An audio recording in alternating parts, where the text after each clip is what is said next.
इंसान को जिंदगी से ज्यादा मौत क्यों प्यारी हो जाती है, ये मुझे आज पता चला था। मेरे साथ जो कुछ भी बीता था, मुझे जिंदगी से नफरत हो गई थी। मेरी बस एक ही दुआ थी कि मुझे मौत आ जाए। भगवान ने मुझे हर चीज दी थी। शायद मैं दुनिया की एक ऐसी इकलौती लड़की थी जो अनाथ होते हुए भी खुशकिस्मत लड़की थी। मेरी माँ मुझे बचपन में ही छोड़कर चल बसी थी। जब मेरा जन्म हुआ तो मेरी माँ की डिलीवरी में कुछ प्रॉब्लम्स क्रिएट हो गई थी। मैं तो बच गई थी, लेकिन माँ मुझे छोड़कर चली गई थी। मेरे माँ बाप में बहुत मोहब्बत थी। दूसरों की तरह मेरे पापा ने मुझ पर कोई दोष नहीं लगाया था कि मैं मनहूस बच्ची हूँ। उन्होंने मुझे अपनी पत्नी की निशानी समझकर गले से लगा लिया था और बहुत ही प्यार से मेरी परवरिश करने लगे थे। लेकिन पापा का साथ भी शायद मेरी किस्मत में ज्यादा नहीं लिखा था। मैं 1 साल की थी कि तभी पापा मुझे छोड़कर चले गए थे। भगवान ने मेरी जिंदगी में फिर मेरी मासी को माँ और बाप दोनों बनाकर उतार दिया।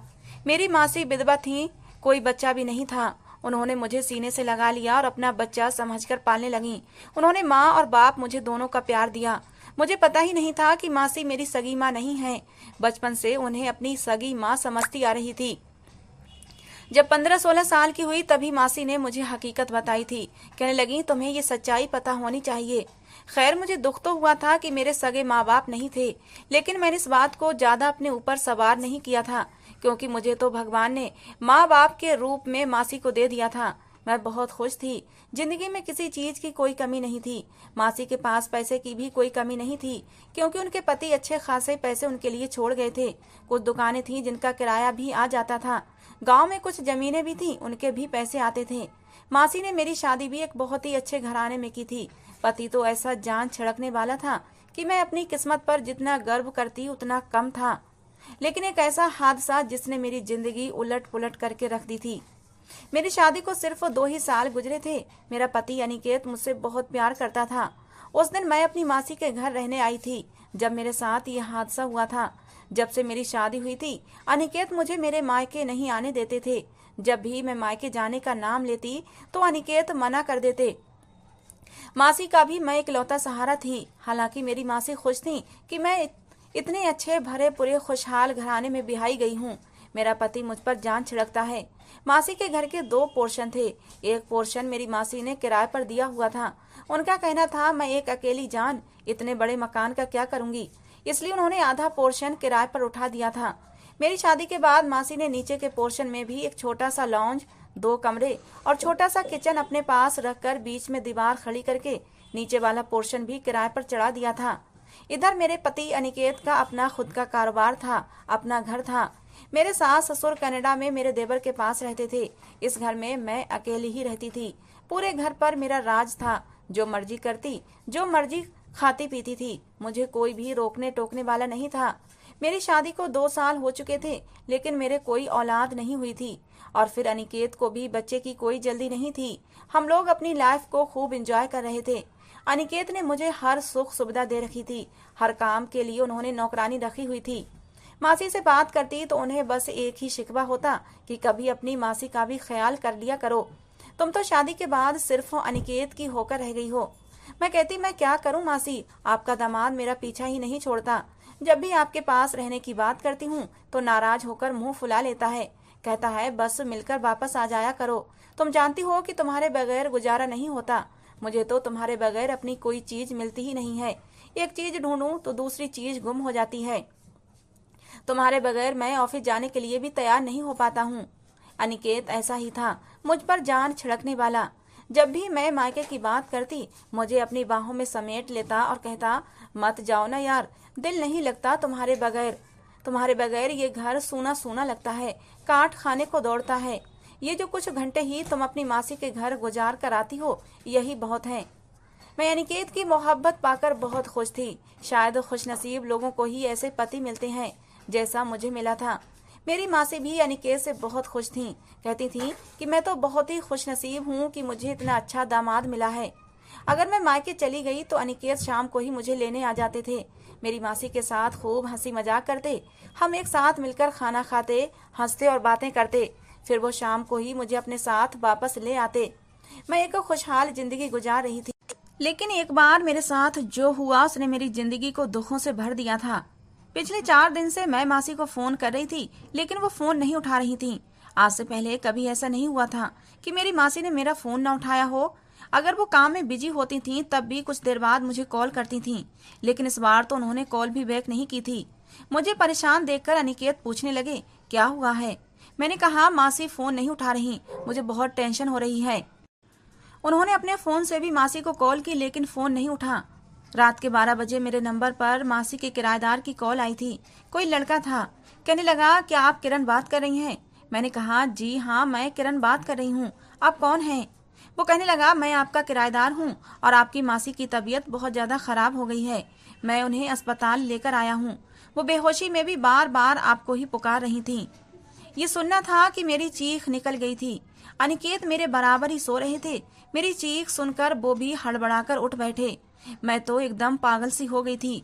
मैंने कहा, क्या हुआ है मेरी मासी को? वो क्यों बेहोश हो गई? वो किस हॉस्पिटल में है? मेरे यूं चिल्लाने पर अनिकेत उठकर बैठ गए थे।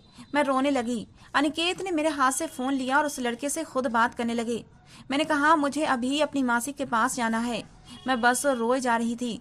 मेरे पास बस एक मासी का ही तो रिश्ता बचा था, न कोई बहन, न कोई भाई, न ही मेरे माँ बाप। रो रो कर मेरी हालत बुरी थी। अनिकेत मुझे कहने लगे, तुम परेशान मत हो, तैयार हो जाओ, मैं तुम्हें अभी हॉस्पिटल लेकर चलता हूँ। मैं हॉस्पिटल गई तो एक लड़का वहाँ मौजूद था जो कि मेरी मासी के लिए भागदौड़ कर रहा था। कभी दवाई ला रहा था, कभी डॉक्टर से बात कर रहा था, मेरी मासी की तबीयत के बारे में पूछ रहा था। जब मैं वहां पहुंची तो अनिकेत उससे पूछताछ करने लगे कि आखिर मेरी मासी को हुआ क्या था, क्योंकि मुझे तो अपना ही होश नहीं था। मैं तो बस रोए जा रही थी। वो लड़का कहने लगा, 4 दिन से आंटी की तबीयत ठीक नहीं थी, उन्हें बहुत तेज बुखार था। मैंने कहा कि मैं आपको डॉक्टर के पास ले जाता हूँ, तो उन्होंने मना कर दिया। कहने लगी, मैंने दवाई खाई है, ठीक हो जाऊंगी। वो लड़का कहने लगा, असल में मैं अकेला ही उनके घर में किराएदार होता हूँ, इसलिए खाना पीना आंटी जी मुझे अपने घर से ही दे देती थी। उस रात खाना भी उन्होंने मुझे नहीं भेजा। उनकी तबीयत भी ठीक नहीं थी, इसलिए मुझे टेंशन होने लगी। मैं खैरियत पूछने उनके पोर्शन की तरफ चला गया तो वो अपने कमरे का दरवाजा भी नहीं खोल रही थी। मजबूरन मुझे दरवाजा तोड़कर अंदर जाना पड़ा। देखा तो आंटी जी बेहोश पड़ी थी। मैं उन्हें अस्पताल लेकर आ गया। ये सुनना था कि मैं और भी तेजी से रोने लगी। मैं अनिकेत के साथ लग गई। मैंने कहा, अनिकेत, मासी आईसीयू में क्यों है? डॉक्टर मुझे अंदर क्यों नहीं आने दे रहे? वो कहने लगे, देखो, परेशान मत हो, वो ठीक हो जाएंगी। अनिकेत ने मुझे अपने साथ लगा लिया और मुझे तसल्ली देने लगे। कहने लगे, कुछ नहीं होगा तुम्हारी मासी को, बस बीपी हाई हो गया है। जैसे ही बीपी नॉर्मल होगा उन्हें रूम में शिफ्ट कर दिया जाएगा, फिर तुम अपनी मासी के साथ खूब सारी बातें करना। मैं तो अनिकेत से ही शिकवे करने लगी। मैंने कहा, जब से मेरी तुमसे शादी हुई है तो मेरा पीछा ही नहीं छोड़ते, मुझे एक दिन भी मेरी मासी के पास रहने नहीं देते। मेरी मासी मुझे याद कर करके इस हाल में पहुंची है। जो कुछ मुझे नहीं सूझा तो मैं अनिकेत से ही शिकवे शिकायत करने लगी थी। वो मुझसे कहने लगे, अच्छा बाबा, ठीक है, अब मैं तुम्हें नहीं रोकूंगा, बस एक बार आंटी को ठीक होने दो, तुम रह लेना उनके पास। 2 घंटे आईसीयू में रहने के बाद मेरी मासी को रूम में शिफ्ट कर दिया गया था। सुबह तक अनिकेत हमारे साथ ही रहे थे। वो लड़का वापस जा चुका था। मेरी मासी को जब होश आया तो मुझे देखकर मुस्कुराने लगी। कहने लगी, तुम क्यों परेशान हो गई? नितिन था ना मेरे पास, मैंने उसे कहा भी था कि वो तुम्हें फोन ना करे, तुम परेशान हो जाओगी। ना जाने कैसे मेरा बीपी हाई हो गया और मैं बेहोश हो गई थी। मैंने देखो तुम्हें भी परेशान कर दिया। अनिकेत ने मुझे समझाया था, अपनी मासी के सामने रोने धोने मत बैठ जाना, लेकिन मेरे आंसुओं पर मेरा बस नहीं था। मैंने कहा, मासी, आपने मुझे क्यों नहीं बताया? मुझसे कहती मैं आपके पास आ जाती। वो कहने लगी, कोई बात नहीं, मुझे तो यही बड़ा सुकून रहता है कि तुम अपने घर में खुश हो। अगले दिन मासी की अस्पताल से छुट्टी हो गई थी। तबीयत पहले से ठीक थी, लेकिन फिर भी मैं अपनी मासी के घर चली गई। 2 दिन तक मैं मासी के साथ रही, उनकी खूब सेवा की, खूब सारी बातें भी की। वो कभी कोई किस्सा सुनाने लगती, कभी कोई बात करने लगती, कभी मेरी माँ की बातें सुनाती, कभी अपने पति की बातें सुनाती। मैं समझ गई थी शायद तन्हाई को उन्होंने अपने दिल से लगा लिया है और इसी तन्हाई की वजह से उनका बीपी हाई हुआ था। मैं उनका दिल बहलाने की कोशिश करती। मुझे देखकर मेरे मासी के चेहरे पर रौनक सी आ गई थी। लेकिन रात को अनिकेत का मुझे फोन आ जाता। कहने लगते, आंटी कैसी हैं अब? मैंने कहा, ठीक है। फिर कहने लगते, अच्छा तुम्हें पता है, आज रात मैंने खाना नहीं खाया। हमारी बाबरचन ने बहुत ही बेस्वाद खाना बनाया था। तुम्हारे हाथ में जो स्वाद है किसी दूसरे के हाथ में नहीं है। 2 दिन से मैंने पेट भर के खाना नहीं खाया है। वो बड़ी मासूम सी आवाज निकाल कर मुझसे शिकवा कर रहा था। मुंह से तो कह नहीं सकता था कि मैं वापस घर लौट आऊं, लेकिन बहाने बहाने से मुझे एहसास दिला रहा था कि मेरे बगैर उनका गुजारा नहीं। फिर कहने लगे, अरे वो तो चाय भी अच्छी नहीं बनाती, ऐसा लगता है दूध और पानी में चीनी घोल कर दे दी है। तुम्हें पता है कि मुझे तुम्हारे हाथ की कड़क चाय पसंद है। अच्छा चलो कोई बात नहीं, जब तक तुम चाहे अपनी मासी के घर रह लो, लेकिन जरा हमारी कामवाली को थोड़ा सा समझा दो कि मैं कैसा खाना खाता हूँ, कैसी चाय पीता हूँ। उनके कहने का क्या मकसद था मैं खूब समझती थी, लेकिन इस बार मैं भी ठान चुकी थी कि कम से कम 15 दिन मैं अपनी मासी के पास रहूंगी। काश मैं उसी दिन अनिकेत को फोन करके कह देती कि आ जाओ और मुझे ले जाओ, तो मेरे साथ ये हादसा न होता। उस दिन मैं अपनी मासी के साथ सोई हुई थी कि जब मुझे लगा हमारे घर में कोई दाखिल हुआ है। मुझे कुछ आहट सुनाई देने लगी थी। मेरी आंख खुल गई। मेरी मासी गहरी नींद में थी। मुझे हल्की हल्की बातों की आवाजें अपने ही घर में सुनाई देने लगीं। मेरा दिल बुरी तरह धड़कने लगा था। इससे पहले कि मैं कमरे के दरवाजे तक जाती और कमरे का दरवाजा बंद करती, कमरे का दरवाजा अचानक ही खुला था। रात को सोने से पहले मैं कमरे का दरवाजा बंद नहीं करती थी, इससे पहले कभी करती ही नहीं थी। मैंने तेज आवाज में कहा, कौन हो तुम लोग? मैं उठकर बैठ गई थी। मेरी आवाज सुनकर मेरी मासी की भी आंख खुल गई। कमरे में 3 लोगों को देखकर वो भी डर गई थीं। वो भी फौरन से उठकर बैठ गईं। उन तीनों के चेहरे पर रुमाल बंधे हुए थे, सिर्फ आंखें ही दिखाई दे रही थीं। सर पर भी काले रंग का रुमाल बंधा हुआ था, चेहरे भी काले रंग के रुमाल से छुपे हुए थे। मेरी मासी कहने लगी, तुम लोग कौन हो और हमारे घर में क्या कर रहे हो? उनमें से एक आदमी ने अपनी जेब से पिस्तौल निकाली और कहने लगा, ए बुढ़िया, तुझे नहीं पता रात के समय दीवार फलांग कर घर में कौन आता है? चल खड़ी हो जा और घर में जो भी जेवर और कैश मौजूद है वो हमारे हवाले कर दे। मेरी मासी अभी अभी बीमारी से उठी थी। वो नौजवान जिसके हाथ में पिस्टल थी वो मेरी मासी की तरफ बढ़ा और उनके सर पर पिस्टल तान कर कहने लगा। मैं फौरन से आगे बढ़ी और उसका हाथ पीछे कर दिया। मैंने कहा, खबरदार, जो तुमने मेरी मासी को कुछ भी कहा, तुम्हें जो भी चाहिए वो मैं तुम्हें देती हूँ, लेकिन मेरी मासी को कुछ मत कहना। मेरी बात सुनकर वो लड़का मुझे घूरने लगा। उसकी आंखें न जाने क्यों गुलाबी सी होने लगी थीं। कहने लगा, अच्छा, जो चाहूं वो दे दोगी? मैंने कहा, क्या चाहिए? कहने लगा, खड़ी हो जाओ यहाँ से और पहले जेवर दो। मैं बेड से खड़ी हो गई।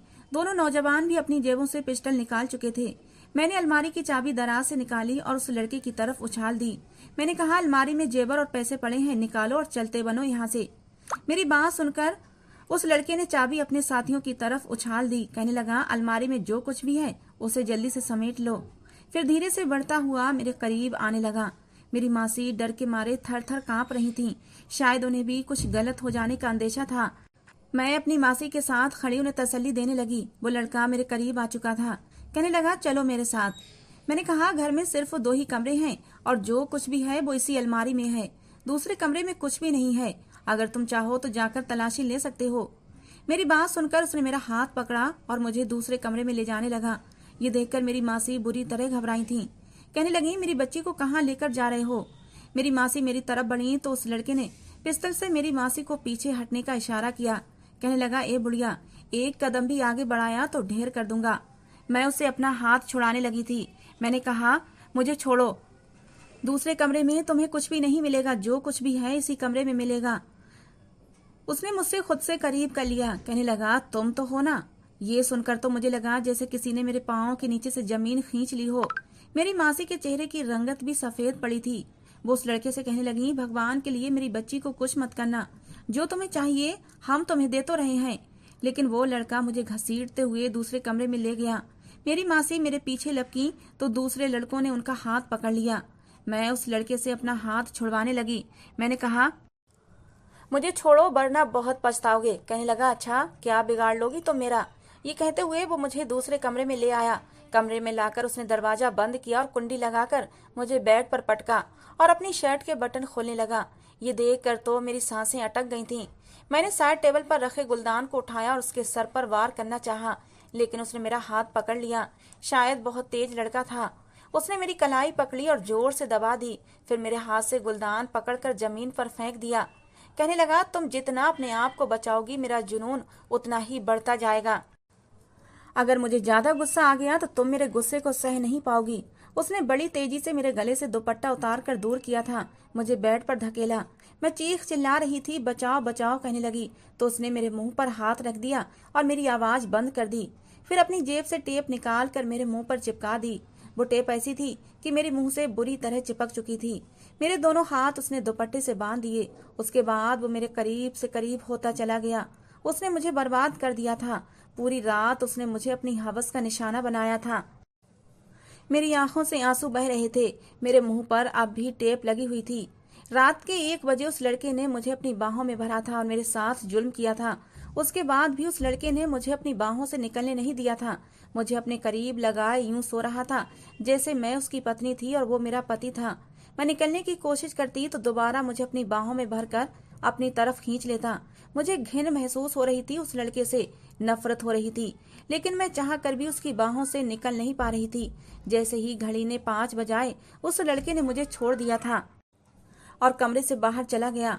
वो लोग घर से कीमती सामान उठाकर ले गए, जिसमें मेरी इज्जत भी शामिल थी। सुबह जब मेरी मासी मेरे कमरे में आई तो मेरी हालत देखकर वो भी फूट फूट कर रोने लगी और मैं तो यूं थी कि जैसे बेजान हो चुकी थी। मेरी आंखों से बस आंसू बह रहे थे। मेरी मासी ने मेरे मुंह से टेप उतारी, मुझे उठाने की कोशिश करने लगी, लेकिन मैं तो जैसे मर चुकी थी। मेरे शरीर में जान ही नहीं बची थी। मुझे लग रहा था मैं जैसे अभी मर जाऊंगी। मेरी हालत बहुत ज्यादा खराब थी। मेरी मासी समझ नहीं पा रही थी कि क्या करें और क्या न करें। उन्हें कुछ भी समझ न आया तो वो कमरे से बाहर निकल गईं, क्योंकि अब मेरा सांस भी उखड़ने लगा था। मुझे लगने लगा अब मैं जिंदा नहीं बचूंगी। कुछ देर बाद ही मेरी मासी कमरे में आई तो उसी लड़के के साथ आई थी जो कि हमारे घर में किराएदार था। उस वक्त मेरे कपड़े भी जगह जगह से फटे हुए थे। वो लड़का मुझे देखकर बुरी तरह घबरा गया था। कहने लगा, आपको इनके पति को बुलाना चाहिए, मैं कैसे इन्हें अस्पताल लेकर जा सकता हूँ। उस लड़के की बात भी अपनी जगह ठीक थी। मेरी मासी कहने लगी, नहीं नितिन, मैं अनिकेत से कुछ नहीं कह सकती। वो तो मेरी बच्ची को कभी भी इस हालत में नहीं अपनाएगा। वो कहने लगा कि मैं एक लेडी डॉक्टर को घर पर ही ले आता हूँ। उस डॉक्टर से मेरी जान पहचान है, वो इस बात को कहीं भी नहीं कहेगी। ये कहकर वो कमरे से बाहर निकल गया। कुछ देर बाद एक लेडी डॉक्टर मेरे कमरे में आई थी। वो लड़का दोबारा कमरे में नहीं आया था। मासी ने उस डॉक्टर को सारी बात बताई। उस डॉक्टर ने मुझे इंजेक्शन लगा दिया, कुछ दवाइयां भी दे दी। फिर मेरी हालत पर अफसोस करते हुए चली गई। 2 दिन मैं बिल्कुल गुमसुम खामोश रही थी। मेरी मासी ही इन दिनों मेरा ख्याल रख रही थी। जबरदस्ती कुछ खिलाने पिलाने की कोशिश करती रहती, लेकिन मेरी आंखों से बस आंसू बहते रहते थे। मासी कहने लगी, देखो किरण, ये एक हादसा था, इसे भूल जाओ। लेकिन कुछ हादसे ऐसे होते हैं, इंसान उन्हें भुला नहीं सकता। इस हादसे ने मेरे ऊपर ऐसा असर किया था कि मैं दिमागी तौर पर पागल हो चुकी थी। अनिकेत मुझे रोज फोन करते, लेकिन मैं उनका फोन नहीं उठा रही थी। मुझे ऐसा लगता कि जैसे मेरे शरीर से गंदगी चिपट गई है। मैं छुटाने के बावजूद भी छुटा नहीं पा रही थी। उस लड़के की गर्म सांसें मुझे अब भी अपने शरीर पर महसूस होती थीं। मुझे अपने कानों में उसकी सांसों की सरसराहट सुनाई देती थी। मैं जिस दर्द से गुजरी थी मैं बता नहीं सकती थी। मेरी मासी मुझे समझाती कि खुद को मजबूत करो, अनिकेत को कहीं शक न हो जाए।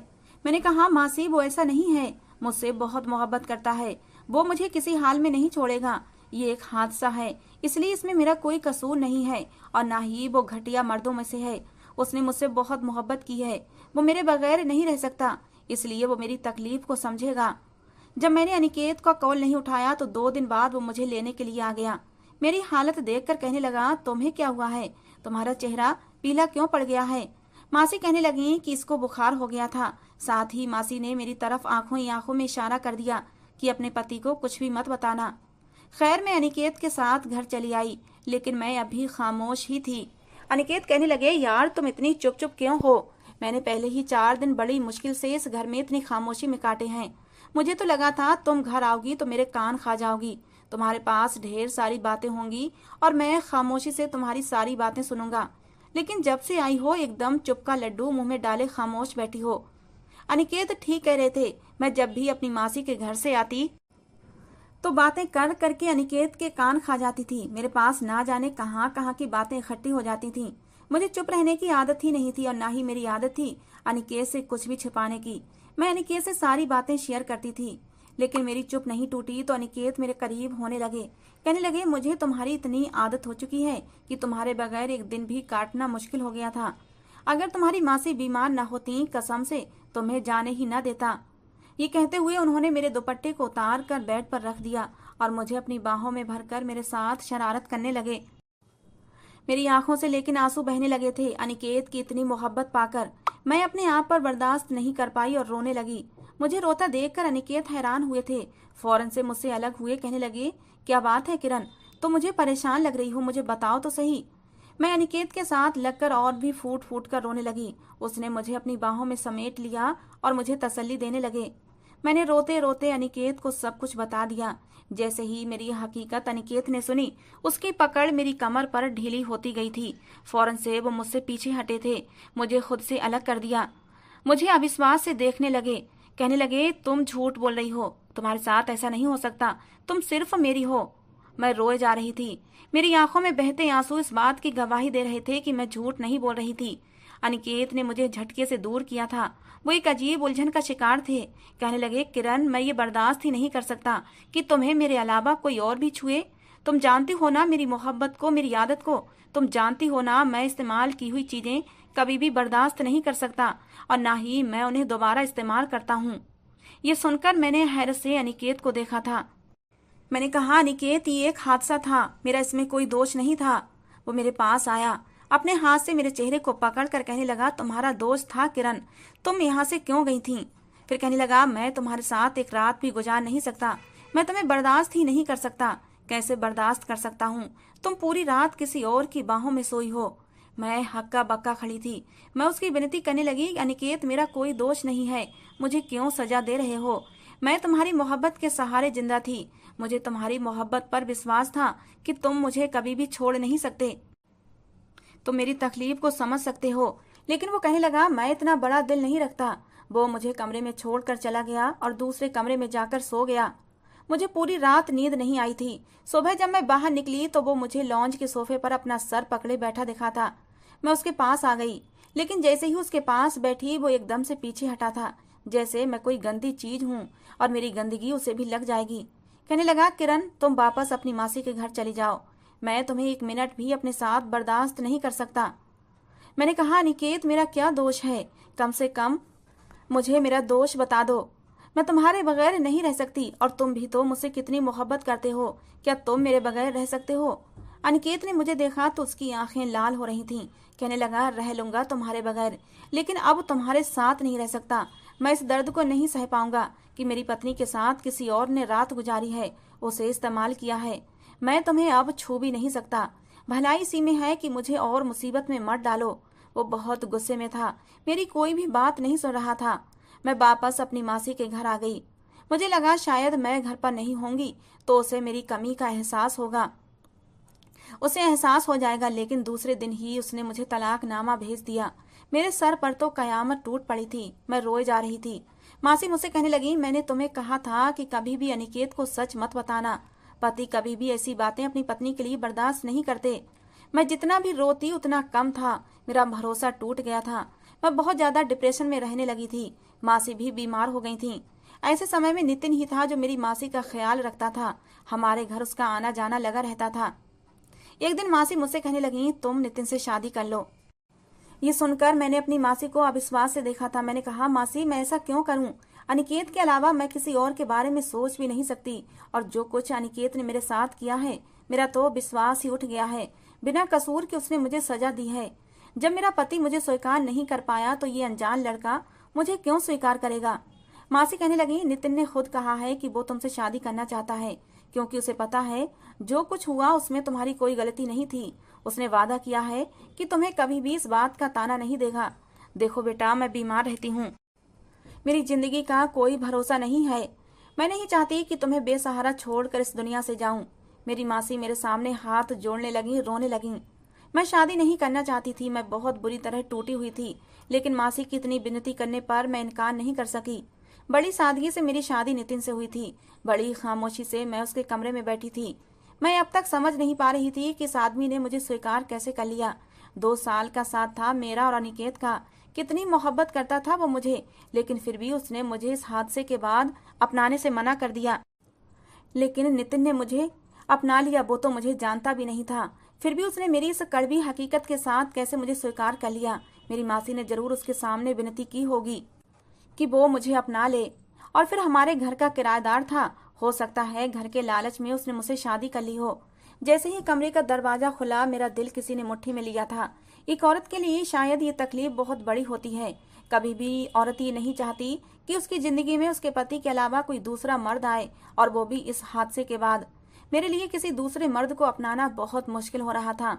मैंने एक नजर उसकी तरफ देखा तो उसके चेहरे पर इस कदर खुशी थी कि छुपाए नहीं छुप रही थी। मैं उसकी खुशी पर हैरान थी। वो मेरे पास बैठ गया, बड़े गौर से मुझे देख रहा था, और मैं तो यूं थी कि उससे नजरें चुरा रही थी। ये एक मजबूरी का रिश्ता था। उसने मेरे दोनों हाथ थाम लिए, कहने लगा, मैं तुम्हें कभी भी ताना नहीं दूंगा, जो हो गया उसे भूल जाओ। मैंने कहा, मैं शादी के लिए तैयार नहीं थी। मेरे साथ जो कुछ भी हुआ उसे भूलना मेरे लिए आसान नहीं है। मैं अभी इस रिश्ते की शुरुआत करना नहीं चाहती, मुझे थोड़ा सा समय चाहिए। मेरा ये कहना था कि नितिन कहने लगा, नहीं नहीं, मैं तुम्हें जरा भी समय नहीं दे सकता। ये कहकर वो मेरे करीब हो गया, मुझे प्यार करने लगा। उसके प्यार करने के अंदाज में ऐसा जुनून था, ऐसी तूफानी मोहब्बत थी कि मुझे पता नहीं क्यों घबराहट महसूस होने लगी थी। मैंने 2-4 बार दबे दबे शब्दों में अपनी तकलीफ बताई कि मैं ऐसा कुछ करना नहीं चाहती। मैं अभी दिमागी तौर पर तैयार नहीं हूँ, जिस्मानी तौर पर भी तैयार नहीं हूँ। मुझसे अभी दूर रहो, कुछ समय दो, हम कुछ समय बाद शादीशुदा रिश्ते की शुरुआत करेंगे। लेकिन वो बार बार यही कह रहा था, नहीं, मैं तुम्हें समय नहीं दे सकता। उसने अपना हक वसूल किया था, लेकिन मेरे लिए हैरान कर देने वाली बात यह थी कि उसकी मोहब्बत में बड़ी तेजी थी, बड़ा जुनून था। वो एक ऐसी औरत को अपना रहा था जो एक तलाकशुदा औरत थी और फिर एक बहुत ही बड़े हादसे से गुजरी थी। वो तो मुझसे यूं मोहब्बत कर रहा था और मेरी यूं तारीफ कर रहा था जैसे मेरी पहली शादी हो और मुझे पहले से बहुत अच्छी तरह से जानता हो। मैं बड़ी उलझन का शिकार थी। अब तो हर रात मेरे लिए एक इम्तिहान भरी रात होती थी। उसकी मोहब्बत दिन ब दिन मेरे लिए बढ़ती ही जा रही थी। उधर मेरी माँ से भी खुश थी, लेकिन मेरे दिल को सुकून नहीं था। मैं अब और भी ज्यादा चुप चुप रहने लगी थी। हालांकि नितिन मेरा बहुत ख्याल रखता था, मोहब्बत भी करता था, लेकिन पता नहीं क्यों मेरा दिल उसकी तरफ खींचता नहीं था। जब भी वो मेरे करीब आता, मुझे एक अजीब सी उलझन महसूस होती थी। जी चाहता जल्द से जल्द मैं इसकी बाहों से निकल जाऊं। उसकी संगत में मुझे अजीब सी घबराहट महसूस होती थी। एक दिन नितिन मुझसे कहने लगा, तुम मुझे पहले भी बहुत अच्छी लगती थी। जब भी तुम अपनी मासी से मिलने आती थी तो मैं अपनी छत से तुम्हें देखा करता था।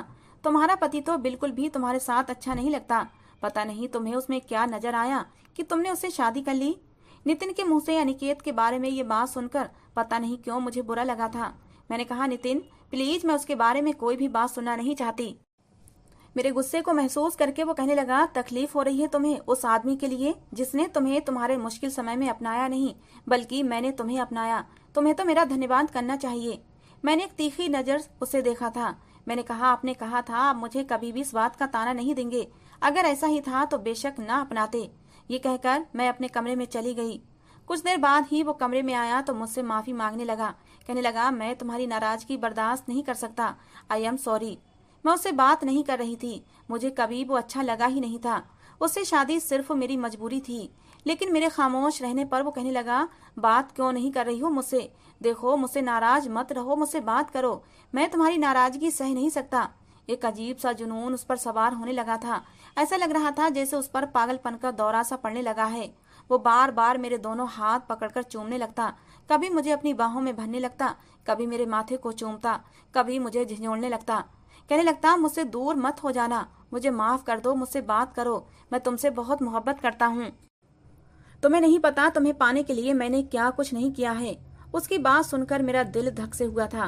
वो कहने लगा, पिछले 2 साल से मैंने तुम्हें बहुत चाहा है, जुनून की हद तक तुमसे मोहब्बत की है, इसलिए मैं तुम्हारी नाराजगी नहीं देख सकता। मुझसे नाराज मत रहो। ये तो मेरे लिए एक बड़ा खुलासा था। वो आदमी मुझे पहले से मोहब्बत करता था। मुझे याद आने लगा, मेरी शादी के फौरन बाद ही मेरी मासी ने घर पर दीवार लगवाकर नितिन को किराए पर पोर्शन दे दिया था। मैं और अनिकेत जब भी मासी के घर आते तो मैं शाम तक रुकती थी। हम लोग हंसते थे, बातें करते थे, खाना भी साथ में खाते थे।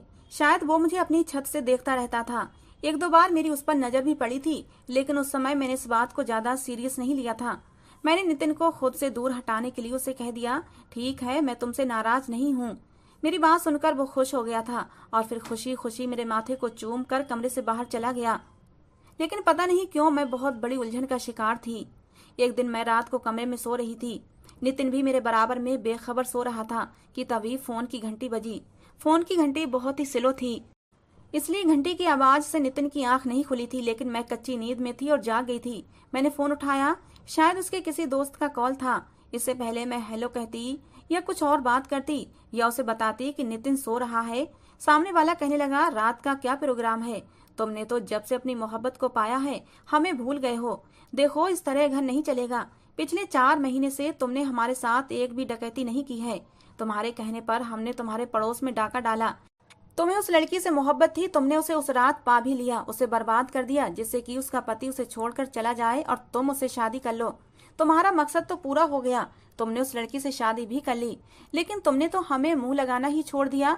देखो, अगर कल सुबह तुम हमसे नहीं मिले और तुमने हमारी बात नहीं मानी तो हम सारा सच उस औरत को और उसकी बेटी को बता देंगे जो कि अब तुम्हारी पत्नी है। ये सब सुनकर फोन मेरे हाथ से छूटकर गिर गया था। तो वो नितिन था जिसने मुझे बर्बाद किया था। मैं सोच भी नहीं सकती थी कि इस इंसान ने ऐसा खेल खेला है और मुझे बर्बाद करके रख दिया। मैंने फोन बंद कर दिया। मैंने सारी सच्चाई जान चुकी थी। सुबह उठते ही मैं सीधी पुलिस स्टेशन चली गई और सारी हकीकत पुलिस को बता दी और नितिन के खिलाफ FIR भी दर्ज करवा दी। थोड़ी देर बाद मैं पुलिस के साथ ही घर में दाखिल हुई थी। उन्होंने मेरे सामने ही नितिन को गिरफ्तार कर लिया। वो मुझे हैरत से देख रहा था। कहने लगा, ये तुम क्या कर रही हो? मैंने कहा, नितिन, मैं सब कुछ जान चुकी हूँ। पुलिस के सामने उसने अपना सारा जुर्म स्वीकार कर लिया था। मेरी मासी मुझसे कहने लगी, किरण, नितिन को माफ कर दो। मैं जानती हूँ उसने जो कुछ किया गलत किया, लेकिन तुम अकेले जिंदगी कैसे गुजारोगी? मैंने कहा, आपके कहने पर मैंने इस घटिया आदमी से शादी की थी। मेरे दिल में इसके लिए कोई जगह थी ही नहीं। मैं ऐसे भी जिंदगी गुजार सकती हूँ। सिर्फ आपके आंसुओं ने मुझे मजबूर किया था। मैंने नितिन से तलाक ले ली क्योंकि मैं ऐसे इंसान के साथ रह ही नहीं सकती थी। उसे सजा भी दिलवाई। अब मैं एक कॉलेज में लेक्चरर हूँ। मेरा सदमा मेरी मासी सह नहीं पाई। वो पहले से ही दिल की मरीज थी। उन्हें हार्ट अटैक आया और उनकी मौत हो गई। जिंदगी में अब खुशी नाम को भी नहीं बची थी। बस अपनी जिंदगी के दिन काट रही थी। मासी के मरने की खबर सुनकर अनिकेत मेरे पास आया था और उसकी हालत देखकर मेरे दिल को एक धक्का सा लगा था। इन 5 महीनों में उसने खुद को बिल्कुल बर्बाद कर लिया था। आंखें अंदर को धंस गई थीं। शरीर सूखकर हड्डियों का ढांचा बन चुका था। बड़ी हुई शेप थी। मुझे देखकर उसकी आंखों से आंसू बहने लगे। वो मेरे कदमों में गिर गया। कहने लगा, किरण, मुझे माफ कर दो। जब से तुम्हें तलाक दी है, एक रात के लिए भी सुकून से नहीं सोया हूँ। शायद तुमसे मोहब्बत भी बहुत की थी और उसी मोहब्बत को दिल से निकाल नहीं पाया हूँ। जल्दबाजी में मैंने तुम्हें तलाक दे दी। शायद मेरी मोहब्बत ऐसी ही थी, जज्बाती सी थी। मैं तुम्हें किसी दूसरे के साथ बर्दाश्त कर ही नहीं सकता था, इसलिए जज्बात में आकर मैंने तुम्हें तलाक दे दी। लेकिन अब एहसास होता है कि मैं तुम्हारे बगैर नहीं रह सकता। मुझे माफ कर दो और मेरे साथ वापस घर चलो। हम अपनी जिंदगी की नई शुरुआत करेंगे। मैंने अविश्वास से अनिकेत की तरफ देखा था। दिल तो मेरा भी खून के आंसू रो रहा था अनिकेत की हालत पर। लेकिन मैं उसे कैसे माफ कर देती? उसने मुझे उस गलती की सजा दी थी जो मैंने की ही नहीं थी। उसकी वजह से मैंने नितिन जैसे घटिया